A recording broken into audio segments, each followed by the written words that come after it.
So in today's video, we're going to do something a little bit different. I'm going to try out Monster Clay, which is this in front of me. And let me tell you, it smells like well, anyway, I use capuchons as glass eyes to add to the monster clay. And then eventually you have yourself a spider head. Now I'm going to create a barrier for this sculpture head because what I'm going to do differently is by making my own little mold. So if I want to make duplicates of a spider, this will really help speed up the chase. And I gotta say, all of this to me is new to me, like making a mold, for instance. And I've seen a few videos on how to do it, and the process, it seems pretty spot on. It's just time consuming, and I gotta say, all of this is very expensive. But I'm just telling myself all of this is worth it because depending on how many orders I receive, it really helps speed up the chase on, well, how many spiders I can make for you lovely viewers. Now, once I am done, I'm going to plop the head back into the bucket and melt it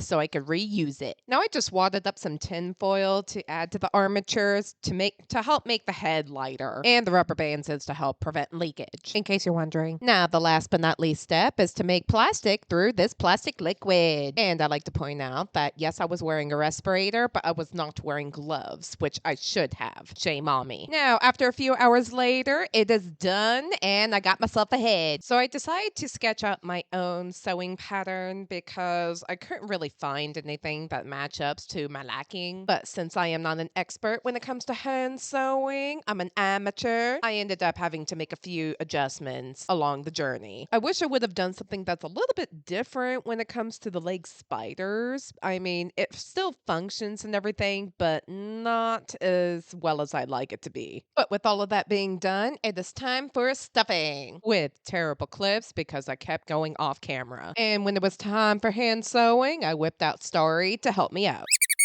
And I gotta say, during this journey, I've quickly learned that I'm making a bigger version of Starry. I decided last minute to give him 8 legs instead of 6. The reason why I did 6 in the past because it was easy to sew that amount. Now, once we are done hand sewing, we are going to do some serious trimming because the hair is out of control. Then we are going to paint the base of the head and forget to record the process of applying fur to the face. Now it's on to airbrushing to add some gradients and other particular details I want on the spider. Last but not least, we are going to paint the eyeballs, then apply some UV resin to make it glossy and durable, and it is done. Let me know what you guys think, but in the meantime, well, have a good one, guys.